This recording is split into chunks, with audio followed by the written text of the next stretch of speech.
Coba, contohnya probiotik apa? Kuis kedua. Yang aku ingat yang asam-asam ya dok, kimchi, yogurt, apalagi ya? Apalagi sih dok? Yogurt boleh dimakan pada orang yang sedang diare, tapi kalau kimchi no. Jangan ya, terlalu asam. Halo sahabat Sonora, kembali lagi di episode terbaru dari program Kamu Sehat barengan sama Fidel dan juga Dr. Santi dari Medical Center Kompas Gramedia. Hai dok. Halo Fidel, halo sahabat Sonora. Hari ini kita ada video terbaru melanjutkan video sebelumnya tentang diare. Kalau sebelumnya Anda udah tahu nih apa aja sih penyebab diare, kemudian juga cara mencegahnya. Sekarang kalau udah terlanjur nih dok kena diare, cara mengobatinya gimana? Tapi sebelumnya kita mau cari tahu dulu sebenarnya diare itu penyakit yang perlu dibawa ke dokter, perlu konsultasi ke dokter atau bisa sembuh sendiri dok?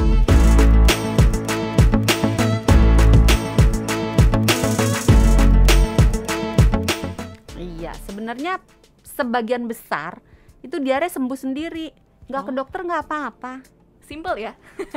Asalkan tidak ada tanda-tanda bahaya. Oke. Tanda-tanda bahaya pada diare udah kita bahas kan di video yang sebelumnya. Nanti tinggal nonton aja, linknya ada. Dong. Nah, kalau misalnya tidak ada tanda-tanda bahaya, diare tidak perlu diobati secara khusus. Yang penting dijaga kecukupan cairan dan kecukupan nutrisinya. Sambil diawasi apakah muncul atau tidak tanda-tanda diare. Dan biasanya diare sembuh sendiri ya, paling 2-3 hari juga udah sembuh.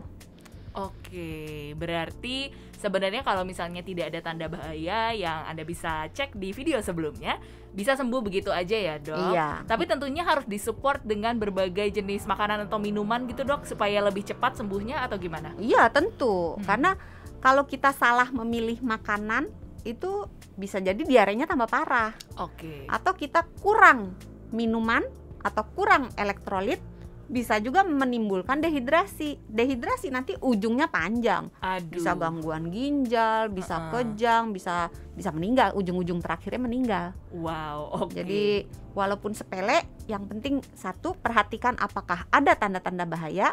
Kedua, perhatikan kecukupan cairan dan elektrolit. Ketiga, nutrisinya juga diperhatikan. Baiklah, nah ini ngomongin nutrisi, kemudian juga cara mengobati. Ada nggak sih dok jenis-jenis makanan yang bisa membantu pengobatan dari diare itu sendiri? Ya sebenarnya kalau makanan gampang sih. Apa tuh? Makanan itu sebaiknya yang semi solid, jadi yang lunak ya, yang rasanya tidak terlalu tajam, tidak terlalu asin, tidak terlalu manis, tidak banyak minyaknya, tidak terlalu berminyak gitu. Jadi yang benar-benar sedang-sedang aja gitu. Kalau disimpulkan bubur polos ya. Buburnya orang sakit gitu dong dok. Iya, tapi kalau mau nasi boleh. Tapi misalnya boleh oatmeal dan nasi merupakan sumber makanan yang karbohidrat yang baik untuk penderita diare.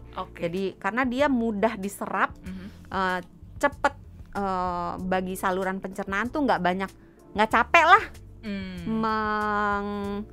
mengolah makanan tersebut. Jadi jangan saya biasanya makannya nasi merah gitu.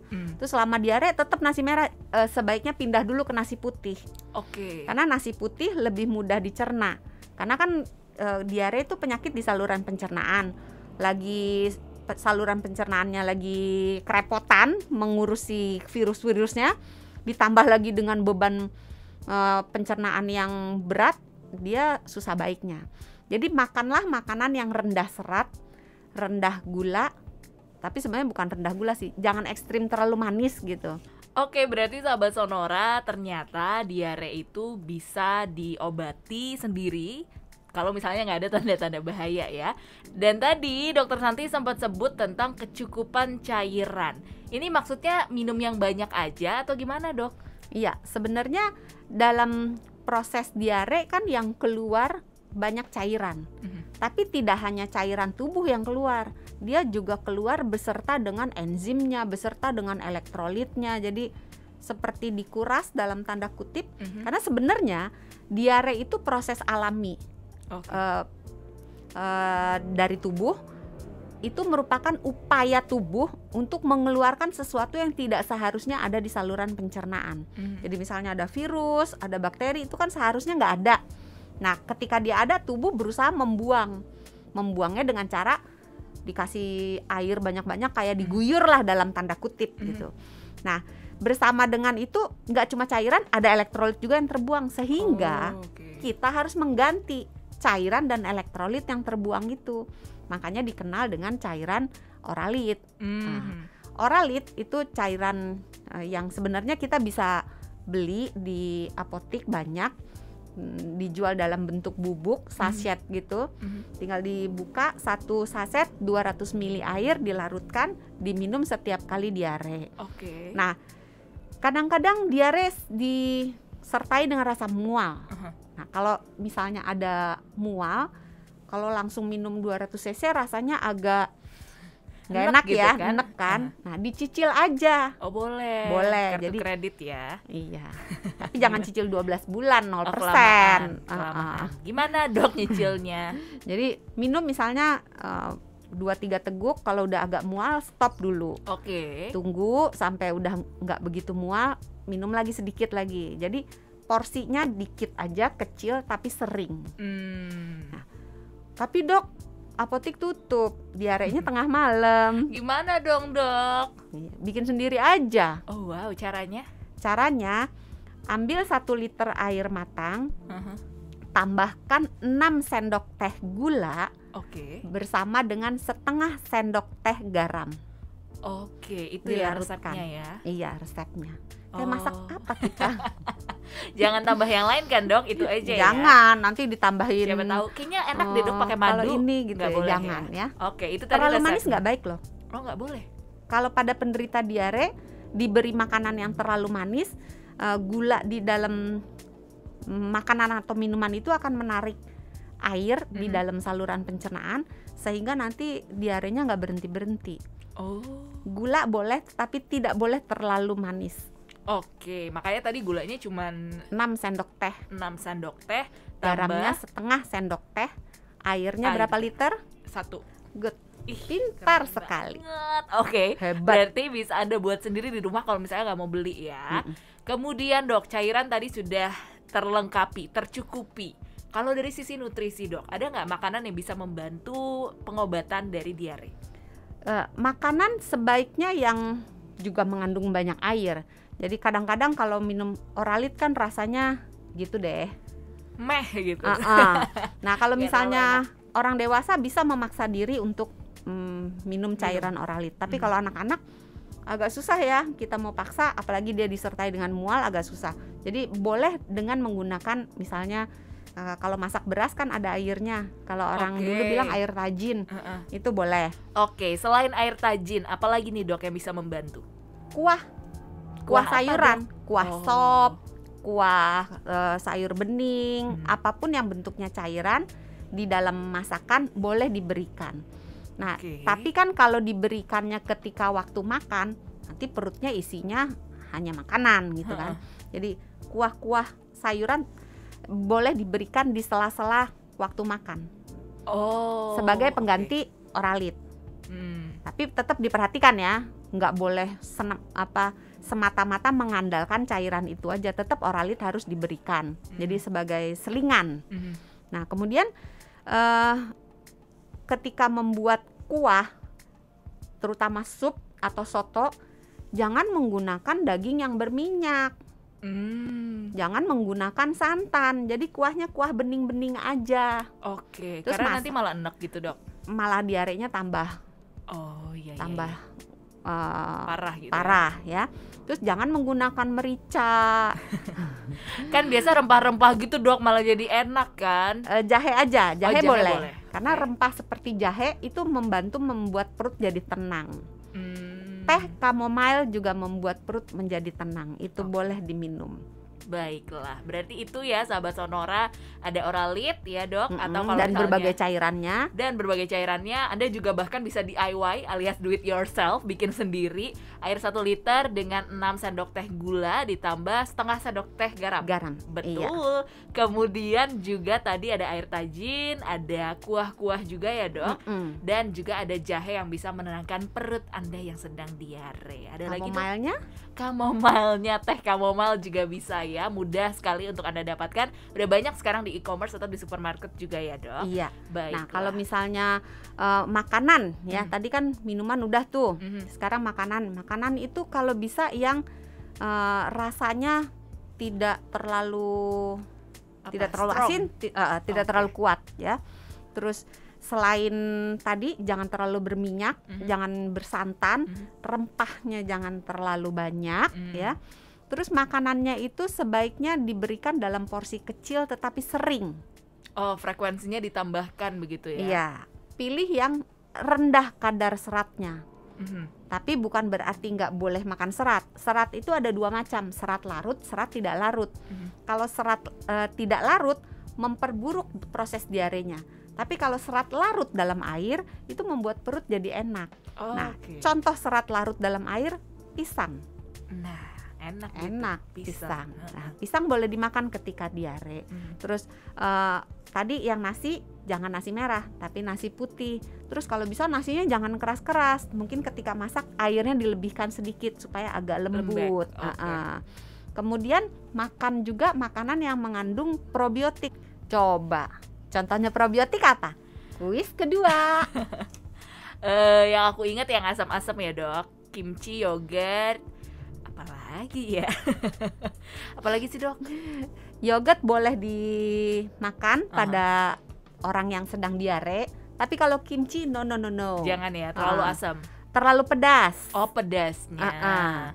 Terus miso soup boleh. Terus tempe boleh. Jadi makan makanan probiotik. Kalau nggak suka, kadang-kadang probiotik baunya agak-agak gimana gitu ya. Rasanya juga agak-agak gimana. Buat beberapa orang itu nggak bisa diterima. Nah, pada orang-orang yang tidak bisa menerima rasa makanan yang atau minuman yang mengandung probiotik, ada kok suplemen yang probiotik. Itu aja udah yang paling gampang ya. Asal dengan catatan orang tersebut tidak punya gangguan imun. Karena pada gangguan imun, pemakaian suplemen probiotik harus dikonsultasikan ke dokternya dulu. Berarti buat Anda sahabat Sonora yang nggak suka dengan kimchi nggak boleh ya dok, yogurt, terus juga miso soup ataupun tempe, butuh probiotik silahkan gunakan suplemen asal memang Anda tidak ada gangguan imun ya. Itu tadi yang dianjurkan untuk dikonsumsi makanan dan minumannya. Yang tidak boleh ada dong dok? Oh iya banyak, bukan hanya ada. Apa aja dok? Beberapa makanan dan beberapa minuman tuh membuat diare menjadi bertambah berat. Yang paling gampang, makanan yang terlalu pedas, makanan yang terlalu asam, makanan yang terlalu berminyak, makanan-makanan yang mengandung gula terlalu banyak. Gula ini bisa gula alami, bisa gula tambahan. Gula tambahan itu biasanya sorbitol, manitol, silitol, belakangnya biasanya pakai tol ya. Itu sebaiknya dihindari jangan terlalu banyak dikonsumsi. Karena yang seperti tadi disebut itu kalau dikonsumsi berlebihan malah bocor terus nggak berhenti. Berarti hindari yang terlalu. Terus kalau untuk minumannya hindari kafein, minuman dengan kafein yang tinggi, hindari minuman alkohol, dan juga jangan lupa hindari soda. Susu juga nggak boleh dok? Nah untuk susu agak dilematis. Kenapa tuh? Karena pada bayi kan nggak makan apa-apa lagi selain susu. Oh iya dok, gimana? Maka pemberian susu diteruskan dengan catatan susunya air susu ibu. Tapi kalau susu formula ini agak tricky. Dilihat dulu anaknya apakah ini setiap kali dia minum susu diare. Kalau setiap kali dia minum susu diare, ada kemungkinan si anak atau si bayi menderita intoleransi laktosa, menderita gangguan di dalam proses pencernaan sehingga tubuhnya tidak bisa mencerna susu dari hewan. Sehingga biasanya kita berikan susu rendah laktosa atau susu bebas laktosa, atau berikan susu yang bahan makan terbuat dari nabati. Jadi susu kacang, susu kedelai, susu almond dan susu kan banyak ya sekarang yang beredar, tinggal lihat aja. Pilih aja. Pada orang dewasa? Nah, kalau pada orang dewasa tergantung lagi apakah dia intoleransi atau alergi terhadap susu enggak. Kalau iya, itu tanda-tandanya tiap kali dia minum susu diarenya tambah parah. Dia minum susu terpicu diare, setelah dia diare minum susu diarenya nggak berhenti-berhenti, berarti dihentikan dulu susunya. Tapi pada anak yang tidak mengalami perubahan, malah setelah dikasih susu dia membaik, silahkan diteruskan pemberian susunya. Pada orang dewasa juga begitu. Kalau dia minum susu, saya nggak kenapa-napa, ya udah silahkan. Tetapi dianjurkan memang kalau pada orang dewasa ya, kalau anak-anak kan ya dia minumnya cuma susu, kalau kita berhentiin nggak makan dong dia. Betul. Nanti nutrisinya kurang gitu kan. Tapi pada orang dewasa kalau bisa dia tidak meminum susu lebih baik. Nanti dulu aja ya. Nanti aja. Kenapa? Karena pada orang yang diare, yang keluar itu nggak cuma airan, nggak cuma cairan, tapi juga elektrolit, juga enzim. Termasuk si enzim untuk mencerna susu ini ikut terbuang dalam proses diarenya atau dalam proses muntahnya, sehingga tubuh akan kekurangan dalam tanda kutip enzim mencerna laktosa. Jadi belum sempat dibikin udah masuk susunya, dia tambah diare karena si enzim belum sempat terbuat, belum sempat dibuat, yang dibuang udah kebanyakan gitu.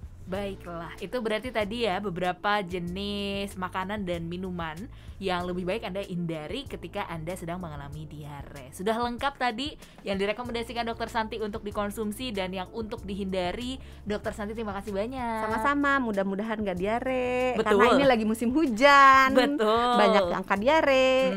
Dan jangan lupa juga apa, Dok? Jangan lupa sehat itu mudah, sehat itu murah. Kita ketemu lagi ya sahabat Sonora di episode berikutnya dari Kamu Sehat. Jangan lupa subscribe YouTube channel Sonora FM, dan yang mau dengerin versi podcast ada di Spotify, Apple Podcast dan juga Google Podcast. Kita ketemu lagi kapan-kapan. Bye. Dah.